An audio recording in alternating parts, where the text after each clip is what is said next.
Good morning, all of you. Welcome once again on Academy. Let's crack GET and DSC with India's largest learning platform. Myself, Anjani Kumar, and I have more than 5 year teaching experience in ESC, GET and SSCJ. Mentored more than 15,000 students. Uh, work as a freelancer in many reputed institutes across all over India. And I am also multiple time GET qualified. This is a brief introduction about me. Moving forward and talking about Unacademy, my dear student, अभी तक अगर आपने Unacademy का learning app download नहीं किया है तो फटाफट आप अपने गूगल प्ले स्टोर में जाइए और अनअकैडमी का लर्निंग ऐप डाउनलोड कर लीजिए ताकि हमारे आने वाले वीडियोस आपको मिलते रहें और मेरी स्पेशल क्लासेस भी आप लोग अटेंड कर सकें। चलिए बात करते हैं what you will get. What you will get, तो आपको अनअकैडमी पर डेली लाइव क्लास मिलेगा। फर्स्ट बेनिफिट्स की बात करूं मैं तो अनअकैडमी पर आपको डेली लाइव क्लासेस मिलेगा। अब my dear student, live classes की बेनिफिट्स ये हैं कि आप किसी भी एजुकेटर से चैट कर सकते हैं, इंगेज हो सकते हैं, डिस्कशन कर सकते हैं और अपने डाउट्स क्रिएट कर सकते हैं एट लाइव सेशन। जैसा आप ऑफलाइन में आपको एटमॉस्फेयर मिलता था वैसे ही आपको ऑनलाइन में एटमॉस्फेयर मिलेगा। इसके अलावा आपको यहाँ पे स्ट्रक्चर्ड कोर्स का भी ऑप्शन मिलता है। यस माय डियर स्टूडेंट, आपको अनअकैडमी पर स्ट्रक्चर्ड कोर्स का ऑप्शन मिलेगा।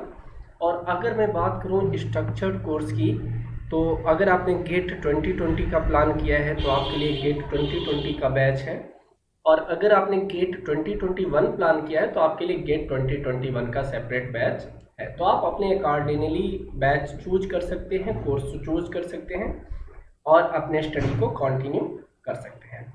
इवन आपको यहाँ पे लाइव टेस्ट एंड क्विजेज का ऑप्शन मिलता है। और ये बहुत इंपॉर्टेंट है माय डियर स्टूडेंट कि अगर आप कोई भी एग्जाम का प्रिपरेशन कर रहे हैं तो आप अपने रैंक को इवेल्युएट करिए, अपने प्रिपरेशन को चेक करिए और अपने रैंक को बूस्ट करिए, अपनी स्ट्रांगनेस और वीकनेस को पहचानिए। तो आप कैसे करेंगे? अनअकैडमी के लाइव टेस्ट एंड क्विजेज के जरिए। इसके अलावा आपको अनलिमिटेड एसेज का भी चांस मिलता है। बहुत ही इम्पॉर्टेंट ये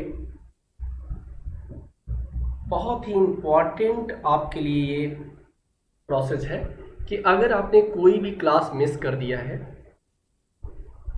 इन केस आपका कोई बहुत बिजी शेड्यूल था, मेडिकल प्रॉब्लम थी और आपने कोई क्लास मिस कर दिया है, या आपको लाइव सेशन के दौरान कोई कॉन्सेप्ट समझ में नहीं आया है, तो आप उसके रिकॉर्डेड वीडियो डाउनलोड कर सकते हैं और मेनी टाइम्स जितना आपका मन करे उसको वॉच कर सकते हैं, जिससे कि आपका स्टडी कंटिन्यू हो जाएगा और आपके डाउट्स क्लियर हो जाएंगे। इवन मैं बात करूँ माय डियर तो यहाँ पे आपको चांस मिलेगा लर्न विथ टॉप एजुकेटर्स। आप ऐसे एजुकेटर्स से कनेक्ट हो सकेंगे जिनके पास बहुत ज़्यादा एक्सपीरियंस है, हाईली एक्सपीरियंस है, 10 ईयर 15 ईयर टीचिंग एक्सपीरियंस है।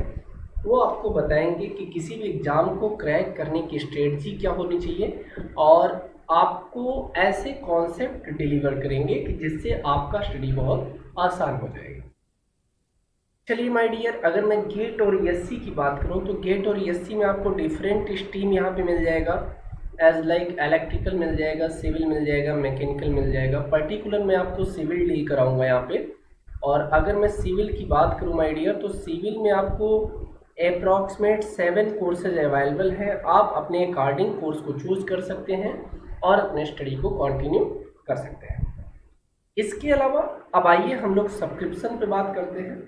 तो देखिएगा, मैं फर्स्ट पॉइंट यहाँ पे आपको बताना चाहूँगा, इन केस अगर आप 1 मंथ का सब्सक्रिप्शन लेते हैं, ध्यान से समझिएगा, इन केस अगर आप 1 मंथ का सब्सक्रिप्शन लेते हैं माय डियर तो आपकी जो फीस होगी वो अप्रॉक्सीमेट 5000 फीस होगी। ऐसे ही आपको सिमिलर 3 मंथ में दिख रहा है, 6 मंथ में दिख रहा है। लेकिन अगर मैं बात करूं 12 मंथ की और 24 मंथ की, तो अगर आप 12 मंथ का सब्सक्रिप्शन लेते हैं माय डियर तो आपको ये टोटल सब्सक्रिप्शन 1 ईयर का 25,000 में और 2 ईयर का 30,000 में मिल जाएगा। और ये जो सब्सक्रिप्शन होगा ये बहुत ही एफोर्डेबल प्राइस में आपको मिल जाएगा। अगर 1 ईयर की बात करें माय डियर, तो 1 ईयर पे आपको 58%, और अगर मैं 2 ईयर की बात करूं तो अप्रॉक्सीमेट 75% का ऑफ मिल जाएगा। तो ये बहुत बड़ा ऑफ है कि आप 1 ईयर 2 ईयर के पैकेज पे जाइए और अपने कोर्स को इकोनॉमिकल बनाइए, अपनी स्टडी को कंटिन्यू रखिए। इसके अलावा आप मेरा प्रोमो कोड अप्लाई कर सकते हैं। My promo code is ANJANI। अगर आप इस प्रोमो कोड को अप्लाई करते हैं माय डियर, तो आपको इंस्टेंट 10% का डिस्काउंट मिलेगा। आपको इंस्टेंट 10% का डिस्काउंट मिलेगा, जिससे कि आपका कोर्स और ज़्यादा इकोनॉमिकल हो जाएगा। तो चलिए, ये तो मैं बात कर रहा था कुछ basic condition and basic offer of an academy. अब मैं बात करूंगा आज के टॉपिक का माय डियर। आज हम लोग जो पढ़ने वाले हैं, आज हम लोग बल्किंग ऑफ सैंड पढ़ने वाले हैं। चलिए हेडिंग बनाएंगे, बल्किंग ऑफ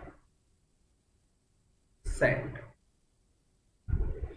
तो आज का हमारा टॉपिक बहुत इंपॉर्टेंट है। आपको इससे इंडियन इंजीनियरिंग सर्विसेज और गेट में बहुत ज़्यादा क्वेश्चन देखने को मिल जाएंगे। तो चलिए आज हम लोग बल्किंग ऑफ सैंड पढ़ते हैं। सबसे पहले मैं आपको एक पिक्चर दिखाना चाहूँगा माय डियर। इस पिक्चर के थ्रू हम लोग देखने की कुछ कोशिश करते हैं।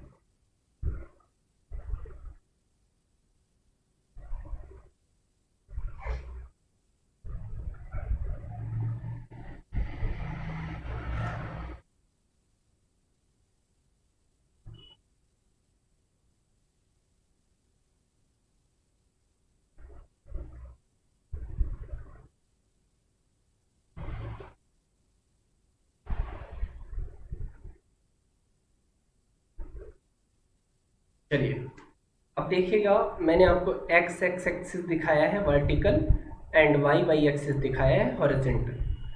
ये हमारा ओरिजिन पॉइंट है, this is a origin point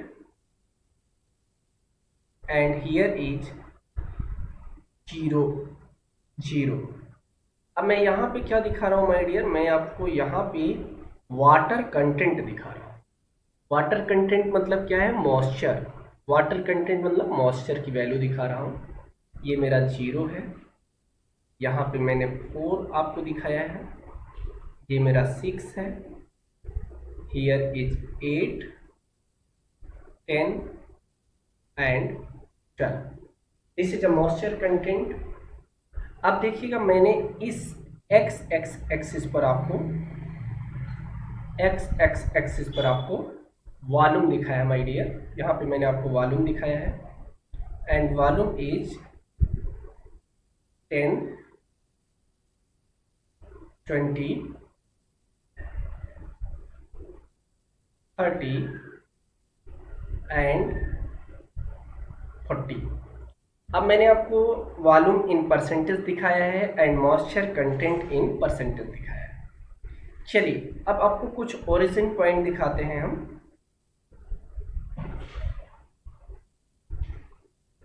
This graph is particular to 4% moisture content and this graph is particular to 6% moisture content. Here is 8% moisture content. Here is 10% moisture content and one of the last, this is 12% moisture content. अब देखिएगा, ये bulking है और bulking का जो graph जाएगा यहाँ से,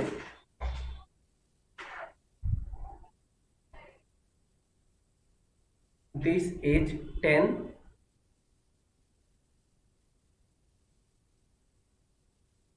this is 10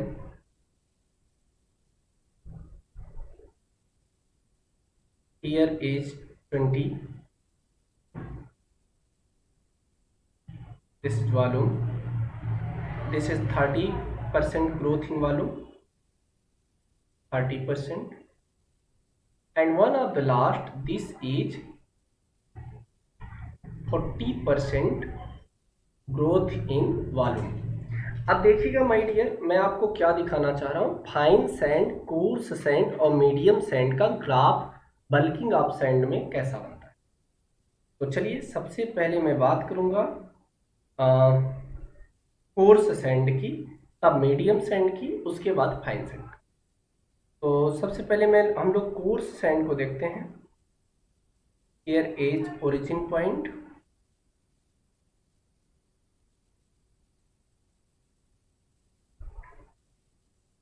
चलिए तो सबसे पहले कोर्स सैंड हम लोग डिस्कस करेंगे। तो कोर्स सैंड का ग्राफ आपको कुछ ऐसा मिलने वाला है।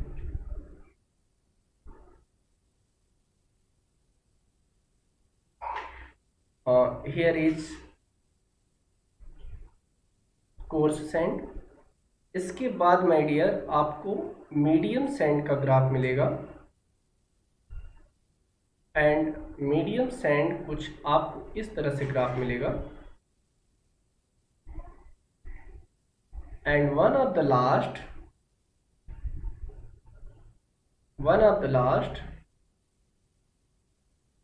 this is fine sand, this is fine sand. अब देखिएगा मैं थोड़ा सा यहाँ पे आपको मेंशन कर दे रहा हूँ।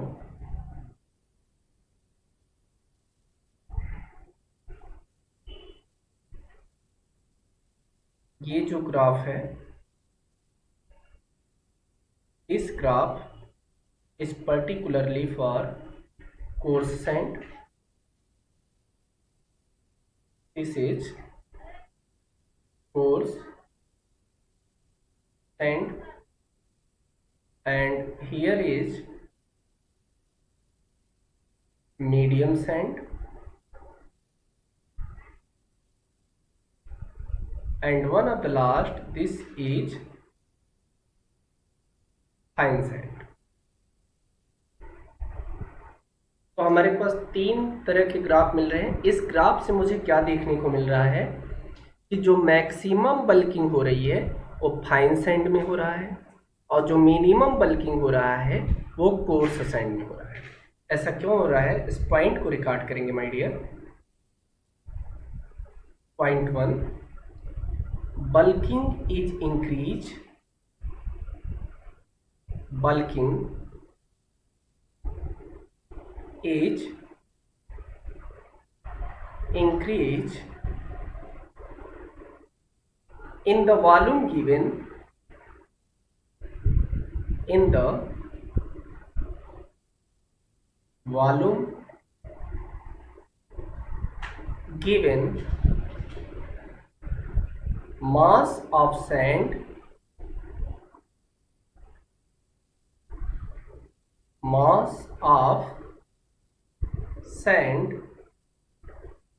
caused film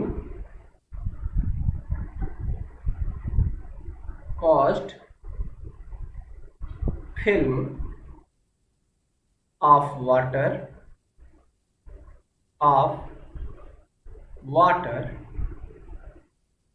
the particle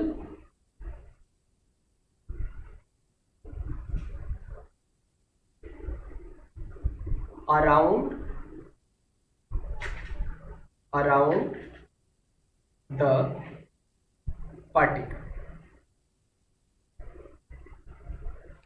तो देखिएगा मैंने आपको बताया कि किसी भी सैंड में बल्किंग इसलिए होता है क्योंकि सैंड और सरफेस के मध्य में, बीच में सरफेस टेंशन क्रिएट होगा ड्यू टू मॉइस्चर के कारण, क्योंकि ये निगेटिव चार्ज होते हैं और डिफरेंट चार्ज होंगे, एक पॉजिटिव और एक निगेटिव, जिसकी वजह से टेंशन क्रिएट होगा, और इस टेंशन की वजह से सैंड के जो पार्टिकल होंगे उनके चारों तरफ एक फिल्म बनेगा, वाटर फिल्म बनेगी, जिसके कारण सैंड का एक्चुअल वॉल्यूम इंक्रीज कर जाएगा। नेक्स्ट पॉइंट नोट करेंगे। Next point is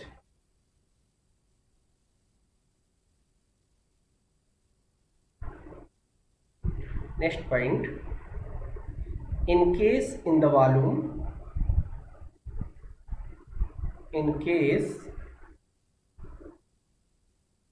in the volume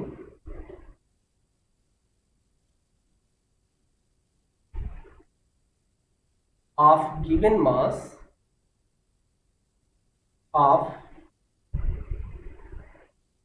given mass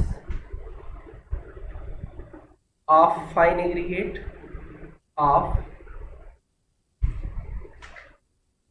fine aggregate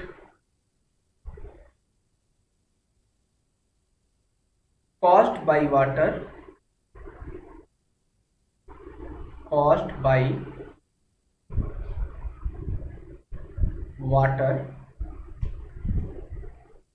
film present of water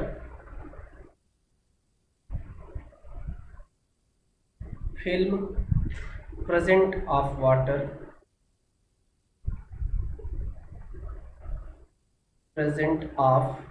water is known as bulking of sand.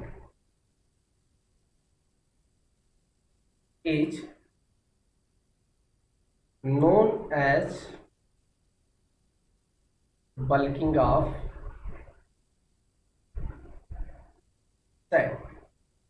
चलिए, जैसा मैंने आपको बताया कि जो भी हमारा एग्रीगेट होगा, फाइन एग्रीगेट, उसके अराउंड पार्टिकल एक वाटर फिल्म बनेगी जिसके कारण बल्किंग ऑकर होगा.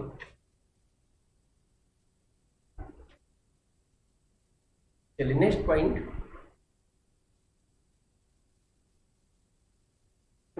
Is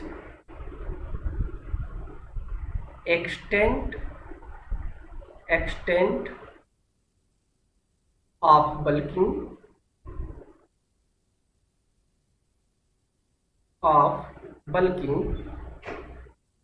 depends upon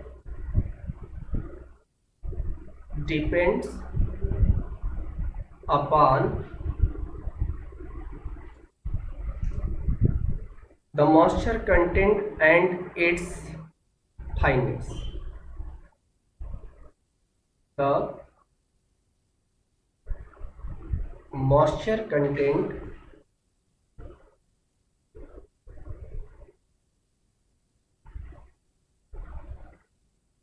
and its fineness. अब मेरी बात समझिएगा माय डियर. अगर ज़्यादा फाइन पार्टिकल होगा, मतलब अगर किसी भी सैंड का मैं फाइनेस इंक्रीज करूँगा तो उस सैंड का सरफेस एरिया भी इंक्रीज होगा, जिसके कारण बल्किंग ज़्यादा होगी क्योंकि सरफेस टेंशन ज़्यादा हो.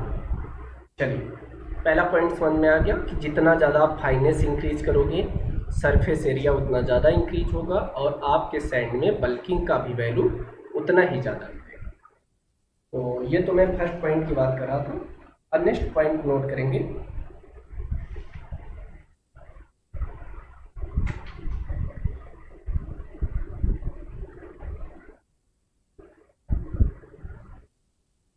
Next point is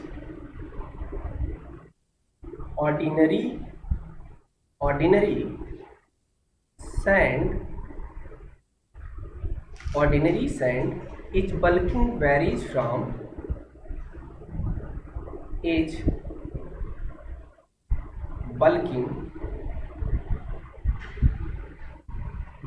from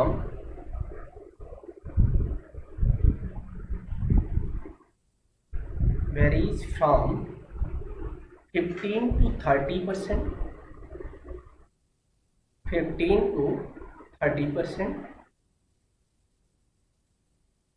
If increase with moisture content,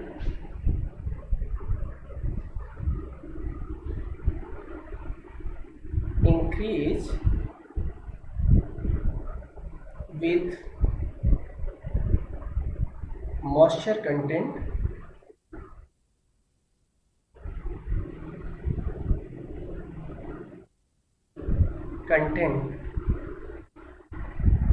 and it's up to a certain point up to a certain point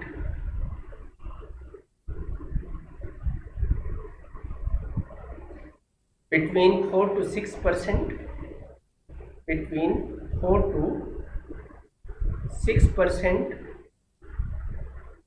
of moisture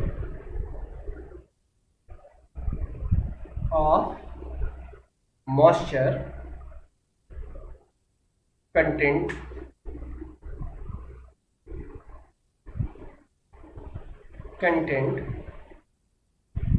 bulking is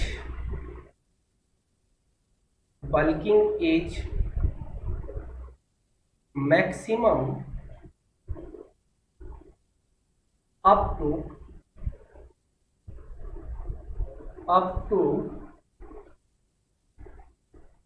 38 to 40%।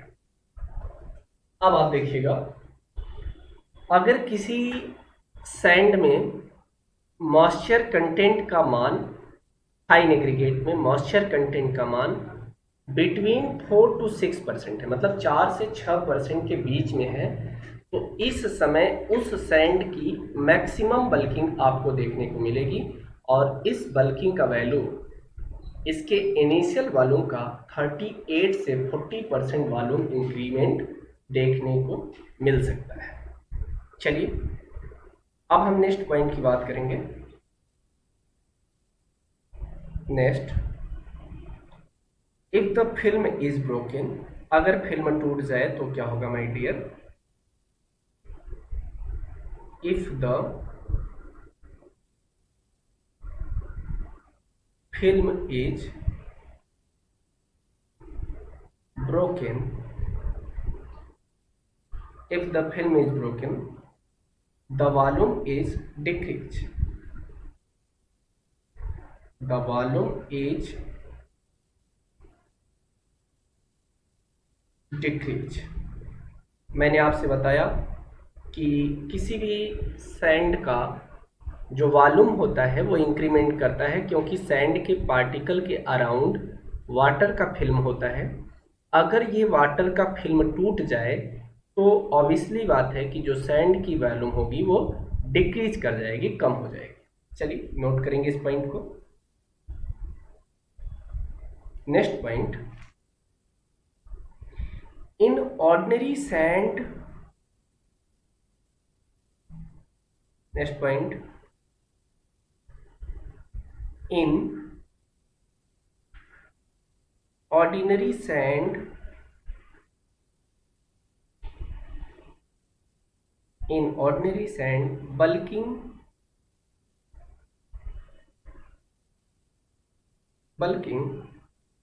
15 to 30%, जैसा मैंने आपको बताया 15 to 30%, and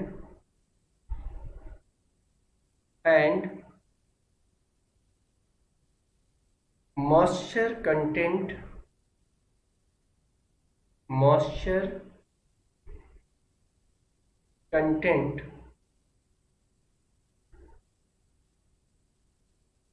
is about 4 to 6%, bulking age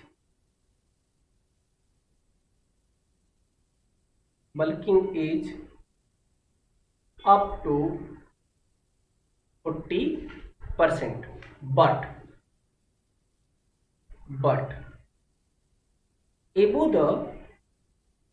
above the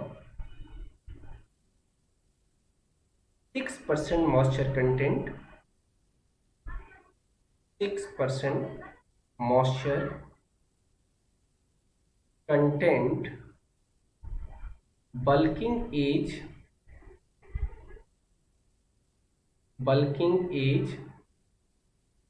reduced। तो my dear, मैंने आपको बताया कि सबसे पहले bulking a certain amount of water तक इंक्रीज होती है, उसके बाद भी अगर आपने वाटर ऐड करना स्टार्ट रखा तो बल्किंग ऑफ सैंड डिक्रीज होना स्टार्ट हो जाएगा, मतलब वॉल्यूम में आपको डिक्रीमेंट देखने को मिलने लगेगा। चलिए नेक्स्ट पॉइंट नोट करेंगे।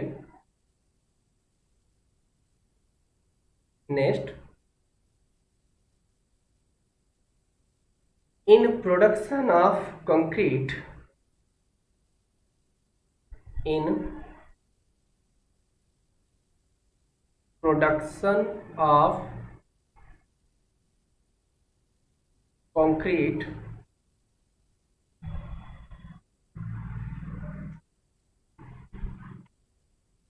if sand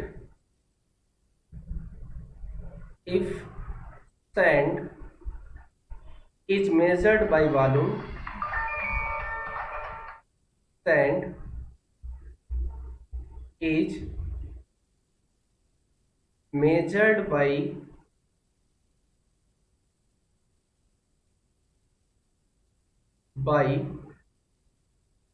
volume,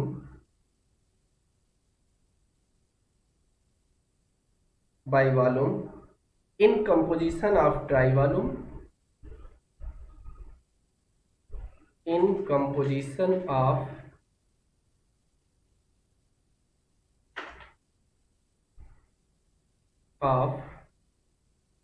dry volume,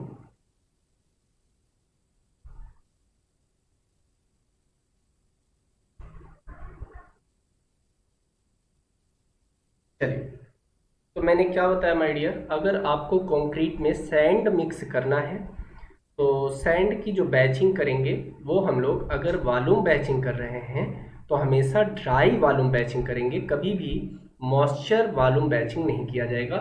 मतलब सैंड अगर पूरी तरह ड्राई है तो अभी आप वॉल्यूम बैचिंग कर सकते हैं, अगर सैंड पूरी तरह ड्राई नहीं है तो आपको बल्किंग ऑफ सैंड पहले मेजर करना पड़ेगा और ये देखना पड़ेगा कि कितना वॉल्यूम इंक्रीमेंट हुआ है, उस अकॉर्डिंग आप उसमें एक्स्ट्रा सैंड ऐड करोगे, तब जाकर आपकी बैचिंग कंप्लीट मानी जाएगी। चलिए बात समझ में आ गई माय डियर। अब नेक्स्ट पॉइंट हम लोग नोट करेंगे। Next point,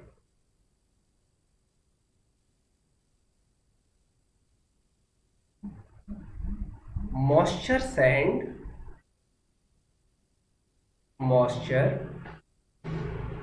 sand will occupy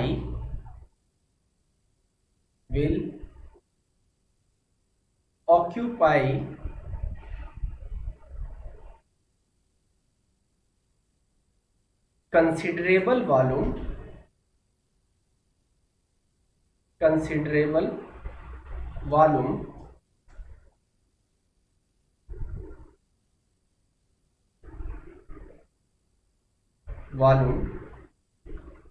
of cement paste,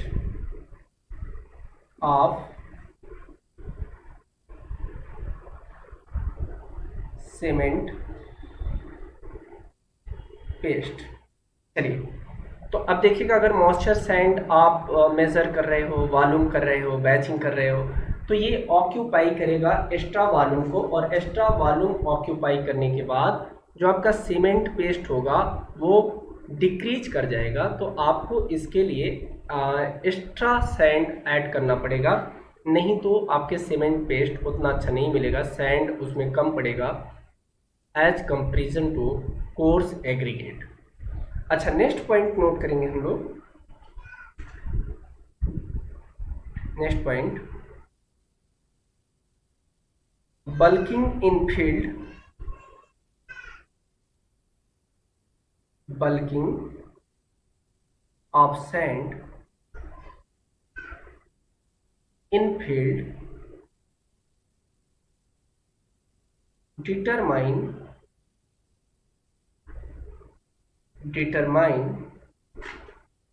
by simple field test, by simple field test. चलिए अब बल्किंग ऑफ सैंड हम लोग कैसे मेजर करेंगे, तो इसके लिए हम लोग सिंपल फील्ड टेस्ट करेंगे माय डियर। अब क्या होगा इस फील्ड टेस्ट में, देखिएगा क्या करते हैं। Sample sample of moisture sand, sample of moisture sand, fill in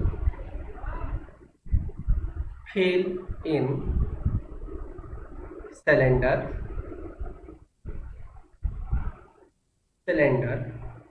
and volume is measured, and volume is measured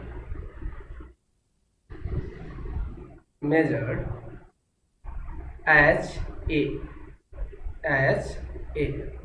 तो सबसे पहले क्या करो कि आप मॉइस्चर सैंड ले लो और उसको एक सिलेंडर में फिल कर दो, भर दो। उसके बाद उस सिलेंडर का सैंड के रिस्पेक्ट में वॉल्यूम मेजर कर लो और यह वॉल्यूम ए हो। चलिए अब क्या करना है my dear, next point.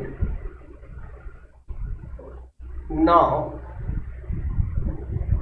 pour water and completely submerged water and completely submerged water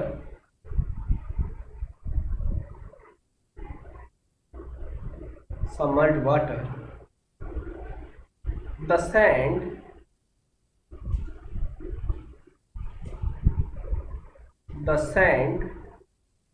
is fully set,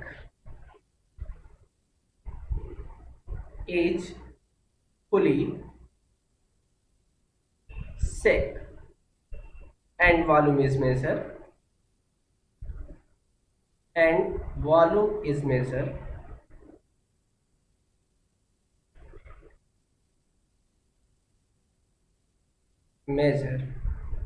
at B। चलिए अब देखिएगा मैंने क्या कहा कि सपोज दैट मैं आपको एक पिक्चर दिखाना चाहूँगा माय डियर। यहाँ पे ये हमारे पास एक सिलेंड्रिकल कंटेनर है और इस सिलेंड्रिकल कंटेनर में मैंने सैंड फिल किया है। चलिए थोड़ा सा और क्लियर मैं आपको पिक्चर दिखाना चाहूँगा।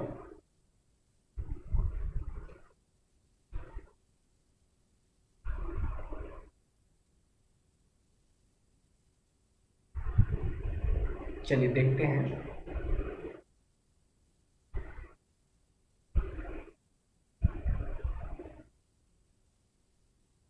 सपोज दैट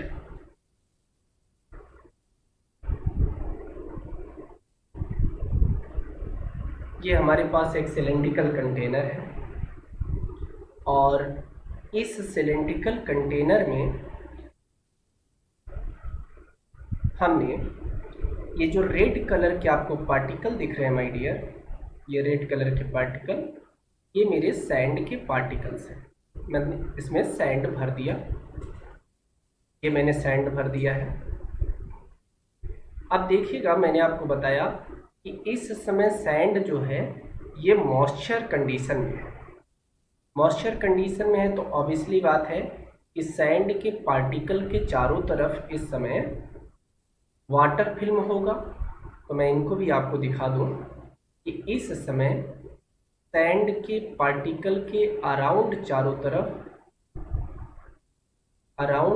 तरफ वाटर के पार्टिकल्स हैं, जिनको हम पोर वाटर और सबमर्ज्ड वाटर के कंडीशन में आपको दिखाए हैं। चलिए ये वाटर के पार्टिकल मैंने आपको दिखा दिए हैं।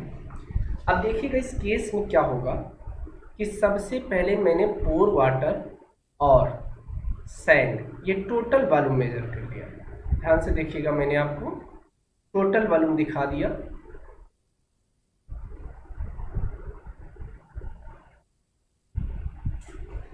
चलिए मैंने यहाँ पे ये टोटल वॉल्यूम कंसीडर कर लिया। सपोज दैट ये हमारा टोटल वॉल्यूम ए है, टोटल वॉल्यूम इज ए। अब देखिएगा क्या किया मैंने, इस पूरे सिलेंडर को मैंने अच्छे से सेक किया, अच्छे से सेक किया, मतलब इनको इतना ज़्यादा सेक किया कि जो पार्टिकल, सैंड के पार्टिकल के अराउंड चारों ओर वाटर का फिल्म बना था, वो वाटर का फिल्म टूट जाए। तो सेक करने के बाद क्या हुआ, मेरा कुछ सैंड सेटलमेंट हो गया, बॉटम की ओर सेटलमेंट हो गया। और अब ये जो वॉल्यूम मिल रहा है, this volume is measured again and this is B. तो चलिए, द बल्किंग ऑफ सैंड का फार्मूला क्या बनेगा माय डियर, नोट करेंगे। The bulking of sand is equal to A minus B upon B into 100। This formula is applied for determination of bulking of sand। चलिए, बात समझ में आ गई my dear. अगर बात समझ में आ गई है तो अब हम लोग नेक्स्ट टॉपिक पर मूव करेंगे। ये हमारा पूरा कॉन्सेप्ट बल्किंग ऑफ सैंड का था।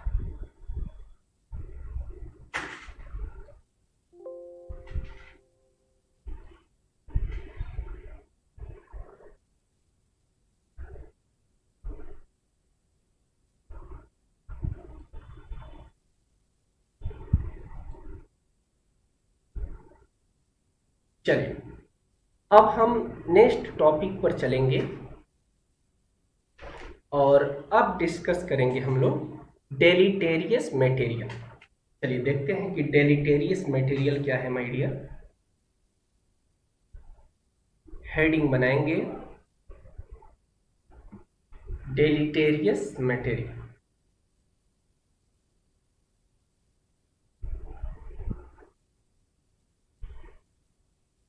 हेडिंग इज डेलीटेरियस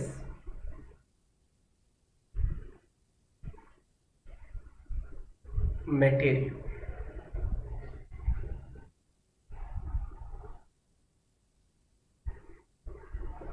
चलिए, अब थोड़ा सा डेलीटेरियस मटेरियल हम लोग डिस्कस करेंगे। देखते हैं कि डेलीटेरियस मटेरियल क्या है और डेलीटेरियस मटेरियल के केस में एग्रीगेट या कंक्रीट पर क्या इफेक्ट पड़ेगा। चलिए माय डियर, तो सबसे पहले मैं आपको बता दूं, ध्यान से समझिएगा मेरी बात को, कि डेलीटेरियस मटेरियल का मतलब है कि जो आपने एग्रीगेट लिया है उस एग्रीगेट में इम्प्योरिटीज है। यह इम्प्योरिटीज सीमेंट के साथ एल्कली सीमेंट रिएक्शन करेगा और कंक्रीट के डिस्टॉर्शन में हेल्प करेगा, तो आपका स्ट्रक्चर फेल हो सकता है। इसलिए डेलीटेरियस मटेरियल को बहुत अच्छे से समझना चाहिए कि इनका क्या इफेक्ट है और कैसे हम इनको क्योर कर सकते हैं। तो इसी कॉन्सेप्ट को आगे बढ़ाते हुए हम लोग समझते हैं कि डेलीटेरियस मटेरियल का क्या फंक्शन है माय डियर। तो पॉइंट 1 रिकॉर्ड करेंगे।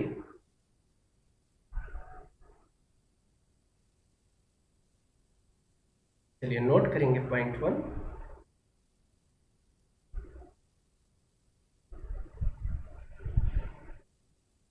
Point 1,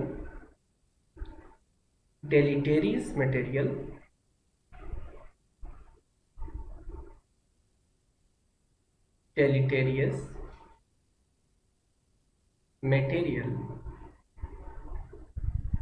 do not exceed 5%, do not exceed 5% due to deleterious material, due to deleterious material, ultimate strength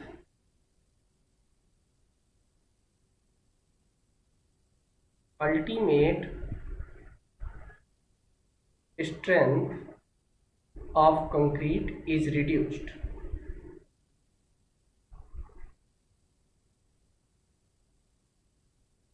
of concrete is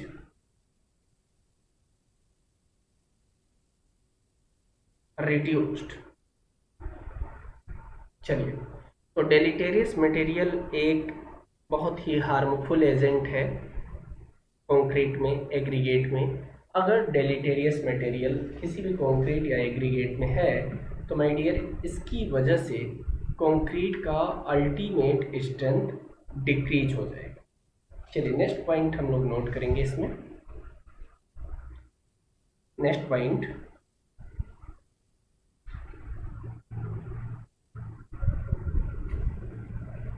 due to deleterious material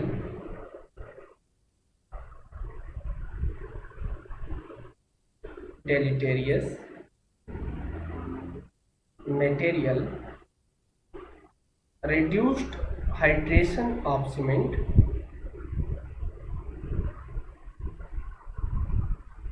reduced hydration of cement. समझिएगा इस बात को, अगर किसी भी aggregate में डेलेटेरियस material होगा तो यह क्या करेगा माय डियर कि सीमेंट और वाटर के बीच में जो हाइड्रेशन का प्रॉपर्टी होगा उसे रिड्यूस करेगा, मतलब हाइड्रेशन बहुत स्लो होने लगेगा जिसकी वजह से हर एक प्रोसेस डिले होगा। चलिए नेक्स्ट पॉइंट नोट करेंगे।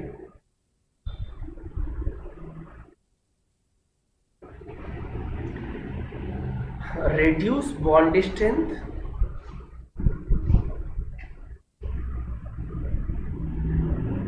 reduce bond strength, durability,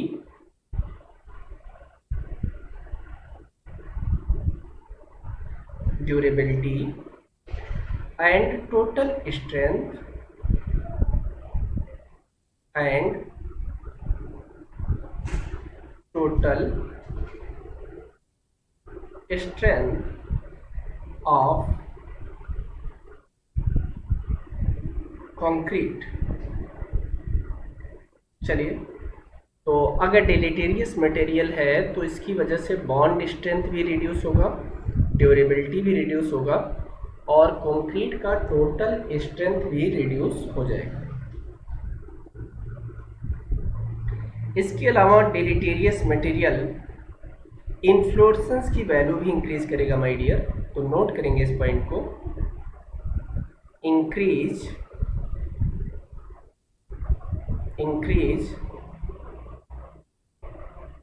inflorescence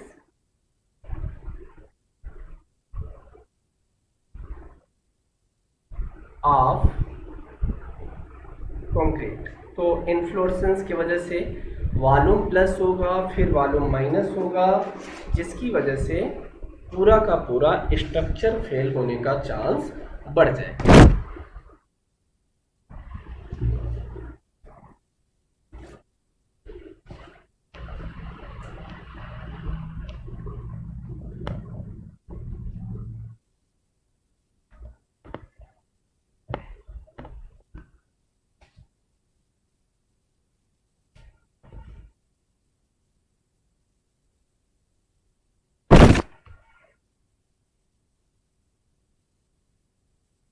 चलिए, तो ये तो बात मैंने कर लिया डेलेटेरियस मटेरियल की। अब हम नेक्स्ट प्रॉपर्टी मूव करेंगे माय डियर, और अब हम लोग करेंगे एक बहुत ही इम्पॉर्टेंट टेस्ट एग्रीगेट का, and this is known as impact resistance test.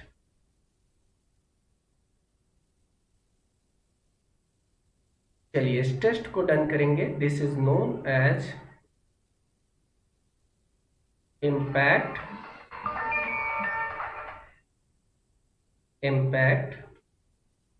resistance test।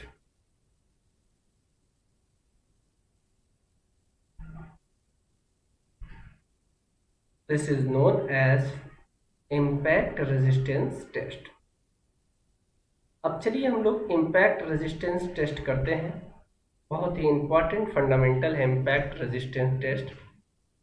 इस टेस्ट को इसलिए किया जाता है माय डियर, ताकि किसी एग्रीगेट की टफनेस वैल्यू फाइंड आउट की जा सके। इसके अलावा हम लोग ये भी चेक करते हैं कि एग्रीगेट कितना ज़्यादा शॉक और वाइब्रेशन को रेजिस्ट कर सकता है। तो इसी प्रोसेस को आगे बढ़ाते हुए पॉइंट रिकॉर्ड करेंगे इसमें।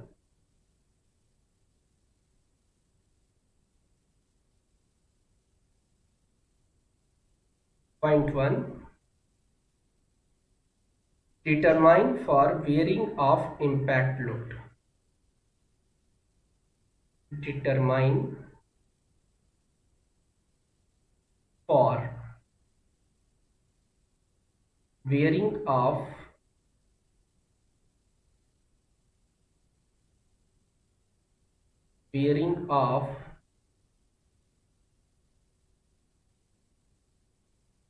impact load. तो देखिएगा, इम्पैक्ट लोड बियरिंग रेजिस्टेंस ज्ञात करने के लिए हम लोग इम्पैक्ट रेजिस्टेंस टेस्ट करेंगे। और इसके लिए क्या करना पड़ेगा, सबसे पहले मुझे सैंपल लेना पड़ेगा माय डियर। तो sample is passing from sample is passing from 12.5 mm sieve, 12.5 mm sieve, and returned from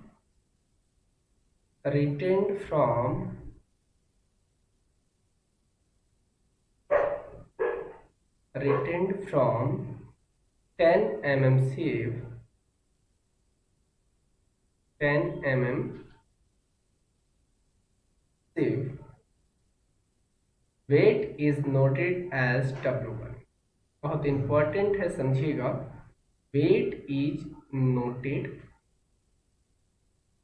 as W।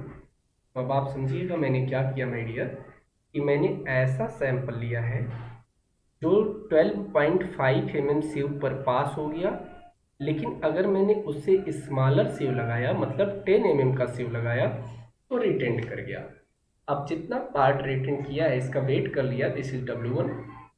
एक बात समझिएगा, ऐसा मैंने इसलिए किया है ताकि मुझे रेगुलर साइज के एग्रीगेट मिल सके।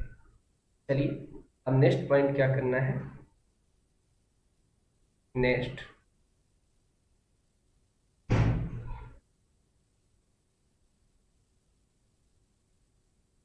Now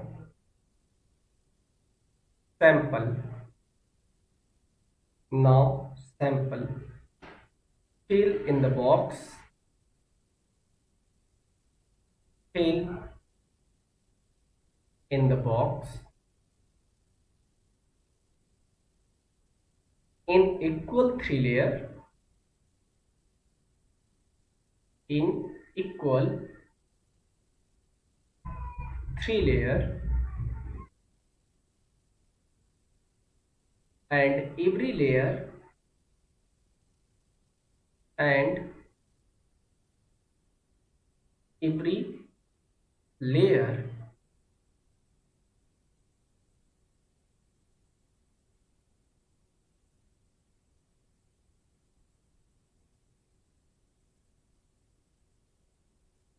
and every layer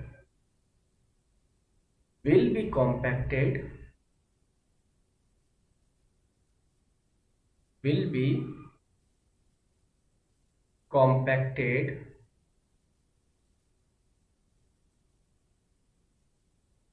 compacted 25 attempt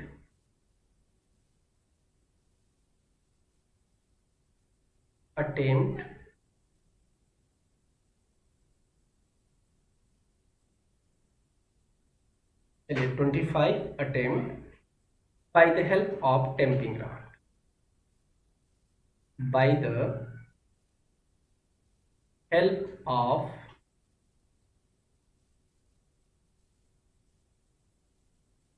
tamping rod. अब ये टेम्पिंग रॉड क्या होता है माय डियर, आपको पता ही है कि हम लोग 16 डाया और 60 सेंटीमीटर लॉन्ग का टेम्पिंग रॉड यूज करते हैं। चलिए अब नेक्स्ट पॉइंट क्या करना है आपको, नेक्स्ट हैमर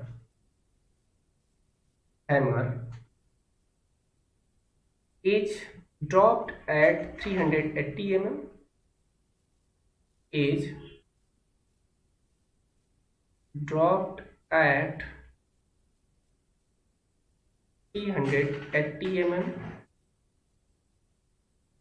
380 mm के हाइट से हैमर ड्रॉप करेंगे। 380 mm height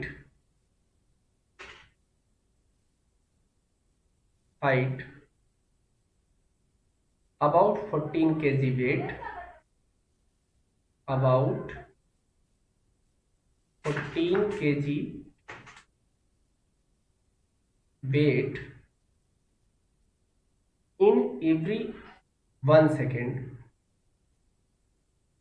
in every 1 second interval. अब आप मेरी बात ध्यान समझिएगा। अब आपको क्या करना है कि सैंपल पर 380 mm हाइट से 14 kg का वेट का एक हैमर ड्रॉप करना है और हर 1 सेकेंड के इंटरवल पे ड्रॉप करते रहना है। चलिए अब क्या होगा कि सैंपल टूटेगा, तो नेक्स्ट पॉइंट रिकॉर्ड करेंगे।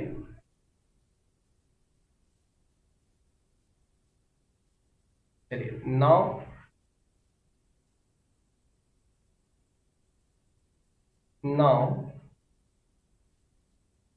sample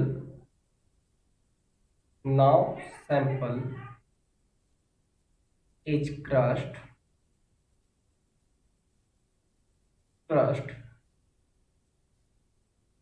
and sieving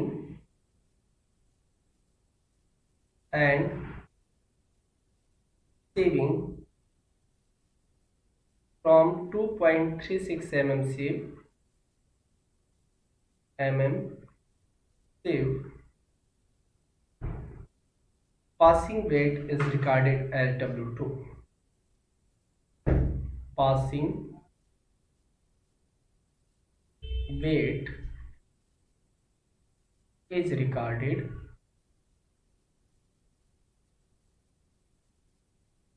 as W2।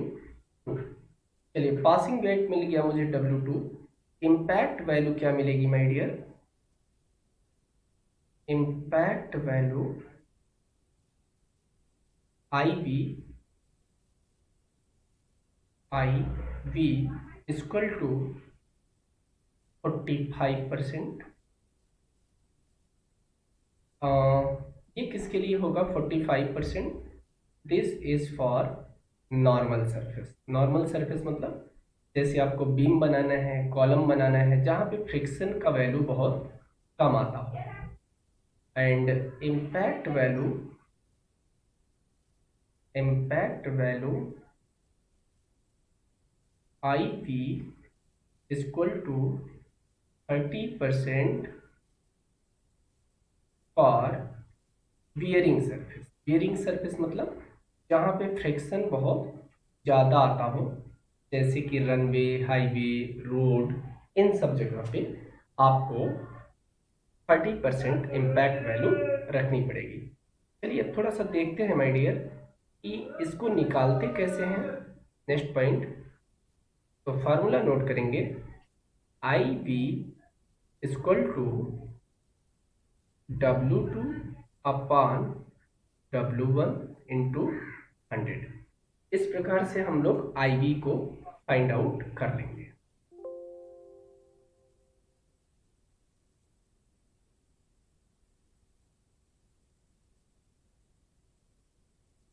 चलिए तो ऐसे हम लोग IB को फाइंड आउट कर लेंगे।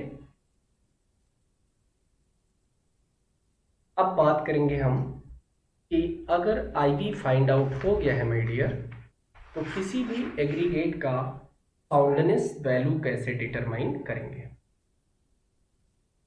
चलिए नेक्स्ट हेडिंग बनेंगे साउंडनेस टेस्ट। अब देखते हैं कि साउंडनेस टेस्ट कैसे किया जाएगा, साउंडनेस टेस्ट करने का क्या फंडामेंटल है। हेडिंग बनाएंगे साउंडनेस टेस्ट।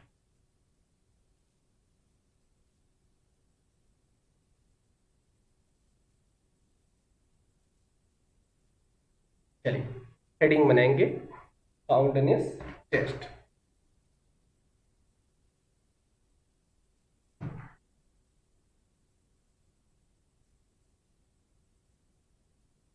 अब देखिएगा साउंडनेस टेस्ट कैसे करेंगे। तो आपको सबसे पहले पता होना चाहिए कि साउंडनेस टेस्ट किस लिए फाइंड आउट किया जाता है। तो पॉइंट 1 रिकॉर्ड करेंगे इसमें, determine for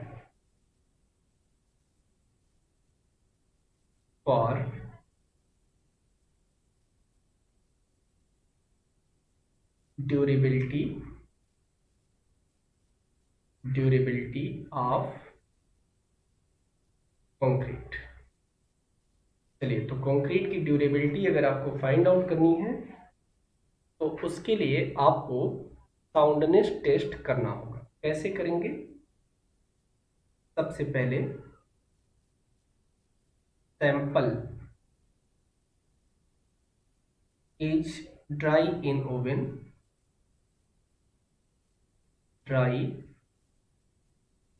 oven,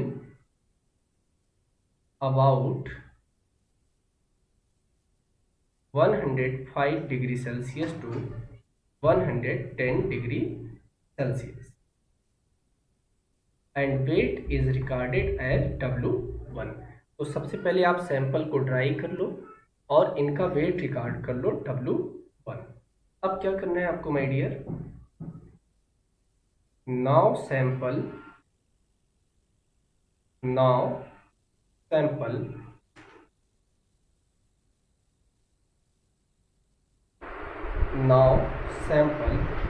is immersed in water,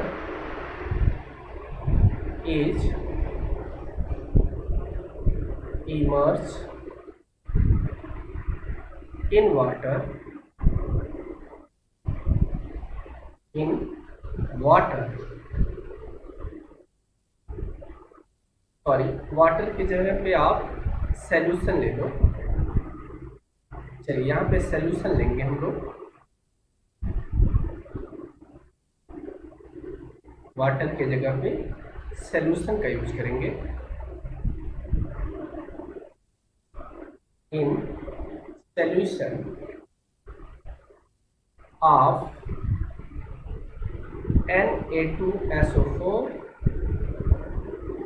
या इसके जगह पे आप MgSO4 भी यूज कर सकते हो, MgSO4। और कितने देर तक इसमें इमर्ज करना है? About 16 to 24 hours. चलिए अब टाइम कंप्लीट हो गया है तो आपको क्या करना है, now sample is taken out from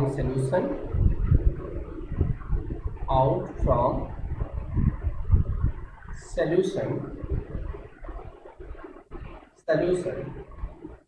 wipe with dummy cloth,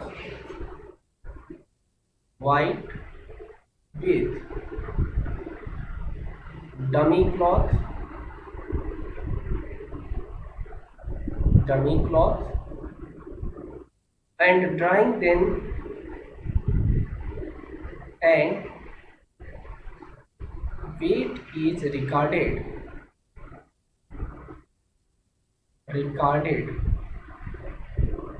as W2। अब आपको साउंडनेस वैल्यू क्या मिलेगी my dear? Soundness value is equal to weight in loss in percentage. एक नोट पॉइंट लिख लीजिएगा, बहुत इंपॉर्टेंट है, आपसे कई बार ऑब्जेक्टिव बनाया है कि loss in wait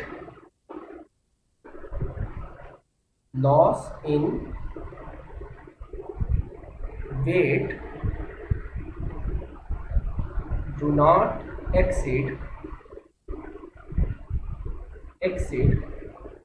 12% of initial weight. तो इस प्रकार से हम लोग साउंडनेस टेस्ट कर लेते हैं। अगले वीडियो में हम लोग डिस्कस करेंगे अबाउट मोटार पे, और मोटार का कंप्लीट एनालिसिस करेंगे my dear. So thanks for watching this video. अगर अभी तक आपने मेरे चैनल को सब्सक्राइब नहीं किया है तो सबसे पहले मेरे चैनल को सब्सक्राइब कर दीजिएगा और बेल आइकन को भी प्रेस कर दीजिएगा ताकि मेरे आने वाली वीडियोस के नोटिफिकेशन आपको मिलते रहे। If you want to subscription of Unacademy, use my promo code. My promo code is ANJANI. If you are using this promo code, get instant 10% discount, and you are also share with your friend. Thank you. Let's crack it.